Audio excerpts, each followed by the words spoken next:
Halo semuanya, kembali lagi bersama aku Raihan Saputra dari Program Studi Pendidikan Teknologi Informasi Universitas Muhammadiyah Sukabumi.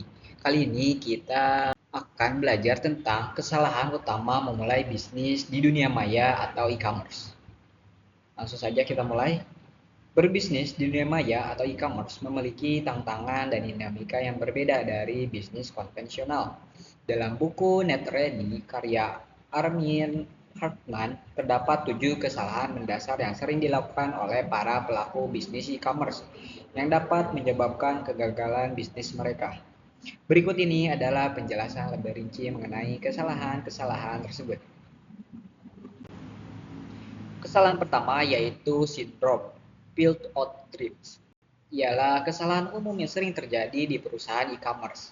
Intinya, pemilik bisnis terlalu percaya diri bahwa begitu mereka meluncurkan sebuah model bisnis e-commerce, pelanggan akan datang dengan sendirinya karena daya tarik produk atau layanan yang mereka tawarkan. Karena keyakinan ini, mereka sering mengabaikan langkah penting seperti studi kelayakan atau uji pasar. Mereka langsung menginvestasikan dana untuk membangun bisnis tanpa mempertimbangkan apakah produk atau jasa yang ditawarkan benar-benar akan laku. Bahkan, perencanaan keuangan pun sering dibuat dengan asumsi yang terlalu optimis, menganggap skenario terbaik pasti akan terjadi. Akibatnya, ketika jumlah pelanggan yang diharapkan tidak tercapai, bisnis tersebut sulit untuk bertahan karena alokasi dana sudah terlanjur dilakukan dengan asumsi bahwa semuanya akan berjalan lancar. Yang kedua, ada arsitektur yang tidak memadai. Banyak bisnis e-commerce yang memiliki potensi besar namun gagal karena infrastruktur. Teknologi yang kurang memadai dalam mendukung model bisnis e-commerce. Misalnya, layanan streaming film atau multimedia melalui internet memerlukan bandwidth yang besar. Dan tanpa itu, pengalaman pengguna akan terganggu. Di negara berkembang, banyak pengguna internet yang enggan mendownload konten karena waktu yang lama dan biaya yang tinggi, yang menyebabkan situs-situs yang menawarkan layanan gratis pun gagal menarik pengguna. Ini menunjukkan betapa pentingnya infrastruktur teknologi yang tepat dalam mendukung model bisnis e-commerce.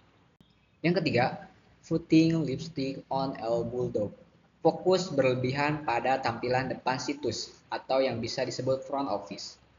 Front office tanpa memperhatikan sistem administratif dan operasional back office yang mendukung transaksi bisa menjadi bumerang. Situs mungkin terlihat menarik dan user-friendly, tetapi jika proses back office seperti manajemen pembayaran, pengiriman barang, penyelesaian masalah hukum tidak dikelola dengan baik, pelanggan akan kecewa dan bisnis bisa kehilangan kepercayaan pelanggan. Yang keempat ada istilah of publication. Pengembangan tidak terorganisir. Pengembangan situs yang tidak terorganisir dengan baik dapat menimbulkan banyak masalah di kemudian hari. Masalah ini menyebabkan kekacauan yang lebih besar, terutama jika terjadi serangan dari pihak luar seperti hacker. Data yang tidak akurat, keamanan sistem yang lemah, dan kinerja yang lambat dapat menyebabkan bisnis sulit berkembang. Yang kelima ada strategi B2. Mengikuti tren, banyak perusahaan terjun ke e-commerce hanya karena mengikuti tren tanpa benar-benar memahami dasar-dasar bisnis yang mereka jalani. Risiko besar, contohnya seperti strategi ini berisiko besar karena tanpa pemahaman yang mendalam, perusahaan bisa menghabiskan sumber daya dengan sia-sia, sulit menemukan keunggulan kompetitif, dan akhirnya tidak mampu bertahan dalam persaingan. Yang keenam, one time effort mentality. Yang pertama yaitu cepat puas setelah peluncuran. Setelah meluncurkan situs mereka, beberapa perusahaan mereka puas dalam menganggap bahwa pekerjaan mereka sudah selesai. Padahal e-commerce memerlukan pemeliharaan dan inovasi yang berkelanjutan untuk tetap relevan dan kompetitif. Jika perusahaan tidak terus-menerus memperbaharui dan mengembangkan situs mereka akan segera kehilangan dan mungkin hanya bertahan dalam waktu singkat saja. Yang ketujuh yaitu berpikir terlalu kecil. Dalam bisnis e-commerce, penting untuk memiliki visi yang luas dan tidak terpaku pada pasar lokal saja.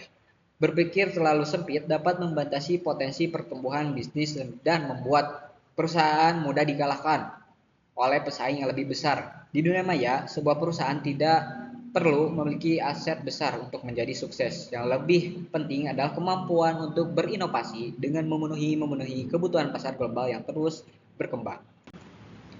Nah, itu dia ketujuhan kesalahan ini menggarisbawahi pentingnya perencanaan yang matang, pengembangan infrastruktur yang tepat, serta strategi bisnis yang fleksibel dan berkelanjutan dalam menjalankan bisnis e-commerce. Hanya dengan cara ini, perusahaan dapat bertahan dan tumbuh di tengah persaingan yang ketat di dunia maya. Terima kasih, sampai jumpa di video berikutnya. Bye-bye.